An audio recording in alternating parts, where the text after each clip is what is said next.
સમાચારમાં આગળ વાત કરીએ તો વિસનગરમાં પુસ્તકોનું વિમોચન સમારંભ યોજાયો। વિસનગરના રોટરી ભવન હોલ ખાતે ગ્રીન એમ્બેસેડર જીતુભાઈ લિખિત પુસ્તકોનો વિમોચન સમારંભ યોજાયો। ગંગા સ્વરૂપ બહેનોને વાસણ અને સાડીની કીટનું વિતરણ કરાયું હતું। વિસનગર શહેરમાં આવેલા રોટરી ભવન હોલ ખાતે સિનિયર સિટીઝન કાઉન્સિલિંગ દ્વારા આયોજિત જીતુભાઈ લિખિત પુસ્તકોનું વિમોચન સમારંભ યોજાયો હતો। આ વિમોચન સમારંભમાં મહેસાણાના સાંસદ હરિભાઈ પટેલની હાજરીમાં યોજાયો હતો। ગંગા સ્વરૂપ મહિલાઓને કીટ વિતરણ કરવામાં આવી હતી। સ્ટોરી રિપોર્ટ બાય મયુર પંડ્યા। કઈ પુસ્તકનું વિમોચન કરવામાં આવ્યું ને શું વિશેષતા હતી? આજે 3 પુસ્તકનું વિમોચન કરવામાં આવ્યું। પ્રેરણા પ્રકૃતિ, પ્રેરણા પર્યાવરણ અને પ્રેરણા શ્યામ। આ પ્રકૃતિ વિશેની પુસ્તકોની આજે સમાજને જરૂર હતી। પણ સ્કૂલ કોઈ પણ પુસ્તકાલયમાં પ્રકૃતિનું કોઈ પુસ્તક મળતું જ નહોતું, તો એના ભાગરૂપે આ પ્રેરણાના પુસ્તકો લખવામાં છેલ્લા ઘણા ટાઈમથી જે વિચાર હતો એના ભાગરૂપે આજે 2 પુસ્તકોનું વિમોચન કરવામાં પર્યાવરણના આવ્યું છે। અત્યાર સુધી તમારા દ્વારા કેટલા વૃક્ષો વાવવામાં આવે છે અને પુસ્તકોમાં વૃક્ષોને લઈ શું છે? મારા દ્વારા મારા જાતે તો મેં 15 લાખ ઝાડ જાતે વાવ્યા છે અને 9 કરોડથી વધારે ઝાડ ગ્રીન પ્રોગ્રામ બ્રિગેડના રાબારીની છે। પશુપાલન સાથે વૃક્ષપાલન મોદી સાહેબનો જે નારો 2010માં અમને આપ્યો હતો એના ભાગરૂપે 8 કરોડ 9 કરોડ ઝાડ અમે ઉત્તર ગુજરાતના 5 જિલ્લાઓમાં વટાવી શક્યા છીએ। પર્યાવરણનું જે પુસ્તકો હોય છે તે બાળકો સુધી પહોંચે તેવો પ્રયત્ન હવે સરકારની જવાબદારી બનશે કે ભાઈ આવા જે પર્યાવરણ પ્રકૃતિ અને પર્યાવરણના આવા પુસ્તકો બધી સ્કૂલોમાં જો પહોંચે તો જે સાહેબે અહીંયા આજે આ સભાઓમાં જે બધી વાત કરી તો એનું સાર્થક થાય। હવે સરકાર ઉપર આપણે છોડીએ છીએ। ગીર ગઢડાના ધોકડવા ગામમાં સિંહે ગાયોનું મારણ કર્યું। ગીર ગઢડાના ધોકડવા ગામમાં બાયપાસ રોડ પર વહેલી સવારે સિંહે ગાયોનું મારણ કરી મિજબાની માણી હતી। સમગ્ર ઘટનાનો વિડીયો વાયરલ થયો છે। ગીર ગઢડાના ધોકડવા ગામમાં બાયપાસ રોડ ઉપર વહેલી સવારે સિંહ રસ્તા ઉપર આવી ચડ્યો હતો। 2 ગાયો પર હુમલો કર્યા બાદ શિકાર કરી મિજબાની માણી હતી। સમગ્ર ઘટના ત્યાંથી પસાર થતા વાહન ચાલકોએ મોબાઈલમાં કેદ કરી હતી અને વિડીયો વાયરલ થયો હતો। ધોકડવા મેનમાંથી પસાર થતો રોડ બાયપાસ ઉપર વહેલી સવારે સિંહે થોડી વાર સુધી રસ્તા ઉપર ઊભા રહેતા પશુઓ ભાગમાં દોડધામ મચી જવા પામી હતી। 2 ગાયોનું મારણ કર્યું હતું। ગામ લોકોમાં ભયનો માહોલ ફેલાયો છે। સ્ટોરી રિપોર્ટ બાય પરાગ સંગતાણી, ગીર સોમનાથ। ગીરમાં આવેલ જમજીર ધોધ પર રીલ બનાવવા સેલ્ફી પર પ્રતિબંધ વહીવટતંત્ર મૂકવામાં આવ્યો છે। ત્યારે ગુજરાતની અભિનેત્રી જીલ જોશીએ જામવાડા ગીરમાં આવેલ જમજીર ધોધ પર બનાવેલ રીલ થઈ છે વાયરલ। થોડા દિવસ પહેલા જમજીરના ધોધ નજીક એક યુગલ દ્વારા કેક કાપી બર્થડેની ઉજવણી કરવામાં આવી હતી। સ્ટોરી રિપોર્ટ બાય પરાગ સંગતાણી, ગીર સોમનાથ। મારું નામ હર્ષદ બાંભણિયા છે। પર્યાવરણ બચાવ સુરક્ષા સમિતિનો પ્રમુખ છું ગુજરાત રાજ્યનો। આજે એક અમારા ધ્યાને એક વિડીયો આવ્યો છે જે સોશિયલ મીડિયામાં જમજીરના ધોધનો છે। ત્યાં ફિલ્મ અભિનેત્રી જીલ જોશી કરીને છે, એને ખુરશી રાખી અને રીલ્સ બનાવી છે। ત્યારે હું સરકારને, તંત્રને આપના માધ્યમથી કહેવા માગું છું કે આ જગ્યા ઉપર જમજીરના ધોધ ઉપર ટુરિઝમ આવે છે ફરવા માટે, ફરવાલાયક સ્થળ છે, પણ ત્યાં હમણાં જ તાજેતરમાં ગવર્મેન્ટે અને સ્થાનિક તંત્રએ પરિપત્ર બહાર પાડ્યો છે, કોઈ રીલ્સ ઉતારવી નહીં, સેલ્ફી પાડવું નહીં, કોઈને મોતના મોઢામાં જવું નહીં। એને થોડા દિવસ પહેલાં રાજકોટનો યુગલ જે કેક કાપવા માટે અહીંયા ટેબલ રાખીને કેક કાપ્યો હતો અને એનો વિડીયો સોશિયલ મીડિયામાં વાયરલ થયો તો એના ઉપર FIR થઈ। સેલ્ફી પાડો તો FIR થાય, ત્યાં બેઠો તો FIR થાય। તો આ સેલિબ્રિટી છે અને અભિનેત્રી હોય તો શું સરકારે આની ઉપર કોઈ કાયદેસર કાર્યવાહી કરવી ન જોઈએ? આને કોઈ છૂટછાટ આપેલી છે? ગીર સોમનાથનું તંત્ર ક્યારે જાગશે અને આના ઉપર ક્યારે કાર્યવાહી કરશે? આ વિડીયો ક્યારે બનાવેલો છે, કેટલા સમય પહેલાં બનાવેલો છે ને પોતાની આઈડી ઉપર એની અપલોડ પણ કરેલો છે। એમાં લાખો હજારો કમેન્ટ પણ આવી રહી છે। તો જે કેક કાપ્યો એ વિડીયો 3 દિવસની અંદર તંત્રના હાથમાં આવી જતો હોય તો આ વિડીયો મૂકાણો એને હજી 2 દિવસ 3 દિવસ થયા તો હજી સુધી કેમ ગવર્મેન્ટને આનું કોઈ જાણ નથી? ગીર સોમનાથ તંત્રને આનાથી અજાણ છે? આના ઉપર કાર્યવાહી થશે કે નહીં થાય? અમારી એટલી જ માંગ છે કે ભલે અભિનેત્રી હોય પણ આ અભિનેત્રી ઉપર પણ કાયદેસરની કાર્યવાહી થવી જોઈએ, જેથી કરીને આવું વારંવાર ન બને। એક FIR થાય અને બીજી થાય, અભિનેત્રી ઉપર થાય એટલે બીજી વાર કોઈ ફિલ્મના શૂટિંગ માટે આવે કે કોઈ બીજા શૂટિંગ માટે આવે તો એની પરમિશન લે, વગર પરમિશનના અહીંયા શૂટિંગ કરે છે ને આલ્બમનું શૂટિંગ પણ ત્યાં કોઈ ગવર્મેન્ટની પરમિશન લીધા વિના શૂટ કરવામાં આવે છે। એટલે ગવર્મેન્ટ આમાં ગંભીરતાથી ધ્યાન રાખીને તંત્રએ આમાં ફૂલ ગંભીરતા રાખી અને આના ઉપર એફઆઈઆર કરવી જોઈએ, આના ઉપર કાયદેસરની કાર્યવાહી થવી જોઈએ એવી અમારી માંગ છે. નખત્રાણા તાલુકાના મોટા ધાવડા મધ્યે સેવા કેમ્પ. નરેન્દ્ર મોદી વિચાર મંચ દ્વારા નખત્રાણા તાલુકા મોટા ધાવડા મધ્યે દેશદેવી કચ્છ ધણિયાણી આઈ શ્રી આશાપુરા માના દર્શનાર્થે આવતા પદયાત્રીઓ માટે મોટા ધાવડા મધ્યે કેમ્પનું આયોજન કરવામાં આવ્યું છે, જેમાં ચા નાસ્તો મેડિકલ આરામ માટે આ કેમ્પ રાખવામાં આવેલ છે. Story report by Pankaj Kabira, Nakhatrana. Shailendrasinh Jadeja, પ્રદેશ નરેન્દ્ર મોદી વિચાર મંચના મંત્રી. આજે કેમ્પ ખુલ્લું મૂકવામાં આવ્યું, શું કહેશો? એ આજે દેશદેવી આશાપુરા માતાજીના મઠે જતા પદયાત્રીઓની સેવા અર્થે અમારે કચ્છ જિલ્લા નરેન્દ્ર મોદી વિચાર મંચ દ્વારા આજે 30 થી 2 તારીખ સુધી કેમ્પનું આયોજન કરવામાં આવેલ છે, જેમાં ચા પાણી, નાહવા ધોવાની, આરામ કરવાની, મેડિકલ ક્લેમ્પની સબ વ્યવસ્થા રાખવામાં આવે છે. ઓકે સાહેબ, આપનું નામ જણાવજો. બોલો આશાપુરા માત કી જય. નવલા નોરતા નવરાત્રિનો જ્યારે ભગવતીમાં આશાપુરાના જ્યારે નવરાત્રિનો સમય આજે દેશભરમાંથી લાખો જનમેદની જ્યારે માના ભક્તો માના દર્શન કરવા જ્યારે જઈ રહ્યા છે, ત્યારે નરેન્દ્ર મોદી વિચાર મંચની ટીમ દ્વારા કચ્છની અંદર અલગ અલગ 2 કેમ્પો કરવામાં આવેલ છે, જેમાં પહેલો કેમ્પ છે ત્યાં ભુજ મધ્યે કરવામાં આવેલ છે અને અહીંયા બીજો કેમ્પ છે એ ધાવડા મધ્યે કેમ્પ કરવામાં આવેલ છે. અમારા મંચના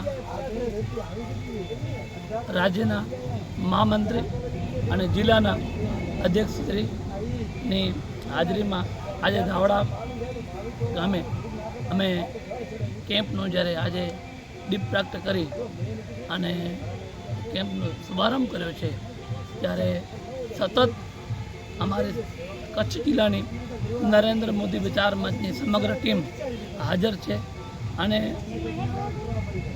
સેવકોને વધુ સેવા કેમ આપી શકીએ અને એ હેતુથી અને માના દર્શન કરવા જઈ રહેલા ભક્તોને સવલતો મળી રહે એ હેતુથી અમારો કેમ્પનું જે આયોજન કરવામાં આવેલ છે, જે આયોજન નિમિત્તે સમગ્ર કચ્છની ટીમ હાજર છે અને અમને ધાવડા ગામ તરફથી પણ ખૂબ સરસ સપોર્ટ આપવામાં આવેલ છે. તો ધાવડા ગામનું પણ અમે આભારી છીએ. અમારા મંચના જ્યારે મહામંત્રી અને પ્રમુખ સાહેબ શ્રી પણ ખૂબ મહેનત કરી રહ્યા છે, ત્યારે અમારી દરેક દર્શનાર્થે આવતા પદયાત્રીઓને આ નવરાત્રિની શુભકામનાઓ સાથે જય માતાજી. જી, આપનું નામ જણાવજો. લીલાવંતી નવીનગીરી ગોસ્વામી, ધાવડા મોટા ગામની સરપંચ છું. આજે નરેન્દ્ર મોદી વિચાર મંચનું જે કેમ્પ ખુલ્લું મૂકવામાં આવ્યું છે, શું કહેશો? આ બહુ સારી કામગીરી છે ને નરેન્દ્ર મોદી સાહેબનો ખૂબ ખૂબ અભિનંદન દઉં છું કે આવા કામ કરતા રહીએ. માતાજી એમને સારી સ્વસ્થ તંદુરસ્તી આપે, દીર્ઘ આયુષ્ય આપે એવી પ્રાર્થના કરું છું મા આશાપુરા પાસે. આજે મારા ગામ ધાવડા મધ્યે નરેન્દ્ર મોદી વિચાર મંચ કચ્છ જિલ્લાના હોદ્દેદારો દ્વારા જે આ કેમ્પ શરૂ કરવામાં આવ્યો છે અને અહીંયાથી આ કેમ્પ ઉપર મેડિકલ સેવા પણ પૂરી પાડવામાં આવે છે અને ચા પાણી અને નાસ્તોની વ્યવસ્થા કરવામાં આવી છે. એમને હું ખૂબ ખૂબ અભિનંદન આપું છું, કારણ કે નરેન્દ્ર મોદી આપણા વૈશ્વિક નેતા, એના નામે જ્યારે આ મંચ છે ત્યારે આ માતાજીના પદયાત્રીઓ જે આવે છે એમની સેવા માટે ખુલ્લો મૂક્યો છે, એમને હું ખૂબ ખૂબ શુભેચ્છા આપું. વસંતભાઈ ગઢવી, હું કચ્છ જિલ્લા નરેન્દ્ર મોદી વિચાર મંચના અધ્યક્ષ તરીકે સેવા આપું છું. હમણાં નવરાત્રિના તહેવાર નિમિત્તે નરેન્દ્ર મોદી વિચાર મંચ તરફથી એક સેવા કેમ્પનું આયોજન કરવામાં આવેલું છે, જેમાં ડાક્ટરી સારવાર તેમજ ચા પાણી, નાસ્તો, આરામની પૂરી વ્યવસ્થા કરવામાં આવી છે અને આ કાર્ય નરેન્દ્ર મોદી વિચાર મંચના સભ્યો તેમજ અન્યના સાથ અને સહકારથી કરવામાં આવે છે. તેથી સૌ નવરાત્રિમાં ફરવા આવતા તમામ યાત્રીઓને વિનંતી કે આ કેમ્પનો લાભ લે. શું છે કેમ્પમાં સુવિધા માટે યાત્રાળુઓ માટે? ડૉક્ટરની સારવાર છે, થાક્યા પાક્યા વ્યક્તિઓ એના માટેની સારવારનો કેમ્પ છે, ચા પાણી નાસ્તો તેમજ આરામની પૂરી વ્યવસ્થા છે, નાવા ધોવાની પણ વ્યવસ્થા કરવામાં આવે છે. કેટલા દિવસનો કેમ્પ છે? આ કેમ્પ આજથી ઉદ્ઘાટન કરવામાં આવેલું છે અને 2 તારીખ સુધી સાંજ સુધી એનું આયોજન છે. ઓકે.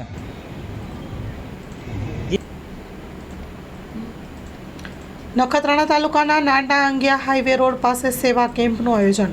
બોરાણા ચારણ સમાજ મિત્ર મંડળ છેલ્લા 27 વર્ષથી નખત્રાણા તાલુકાના નાના અંગિયા હાઈવે રોડ પાસે માં આશાપુરાના પદયાત્રીઓ માટે કેમ્પ શરૂ કરવા માટે આવ્યો હતો. Story report by Pankaj Kabira, Nakhatrana.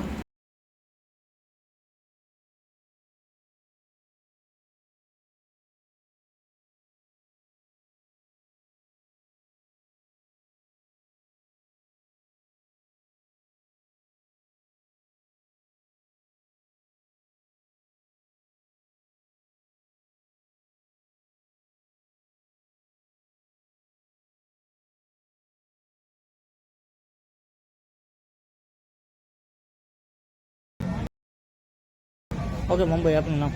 મારું નામ મામુભાઈ ખોડાભાઈ રબારી. કેમ્પનું શરૂ ક્યારે થયું છે ને ક્યારે?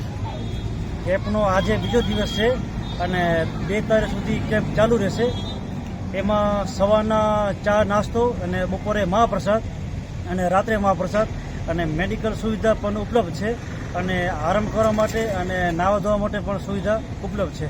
તે ચારણ સમાજ બોરાણા ગામ વતી એ લોકો કેમ્પનું આયોજન 70 વર્ષથી કરે છે. કઈ જગ્યાનું નામ છે? આપણા સીએમ લોજ નાનાગિયા પાટિયા મધ્યે મારુતિનો શોરૂમની નજીક.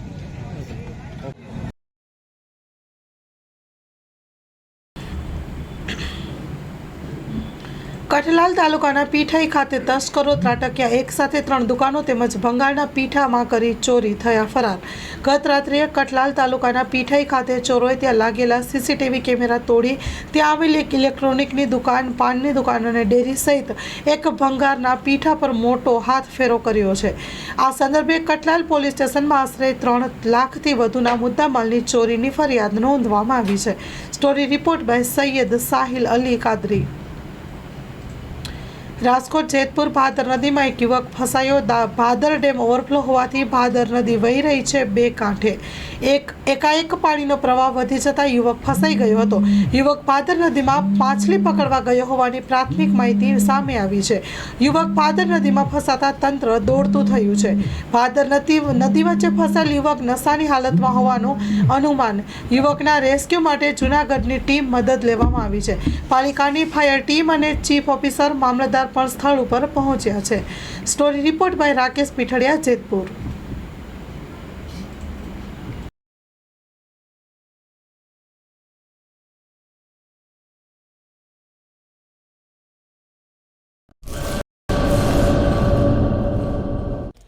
Hello everyone.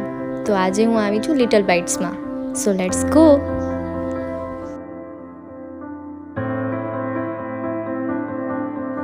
ગાઈઝ, મને અહીંયાનું એન્ટિરિયર બહુ જ સારું લાગ્યું.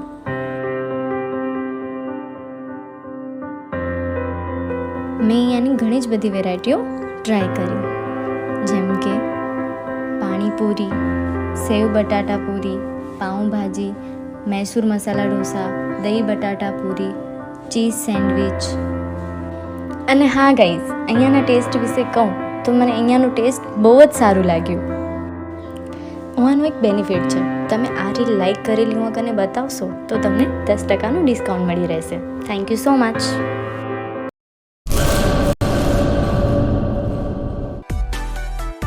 માં motor driving, safe and sure driving. Driving એ શોખ સાથે આપની મોટી જવાબદારી પણ છે. અમારા ઇન્સ્ટ્રક્ટર દ્વારા સચોટ અને સરળ માર્ગદર્શન. આપની રોજની તાલીમની માહિતી મેળવીને શું અધુરાશ છે એના ઉપર પૂરું ફોકસ કરાય છે.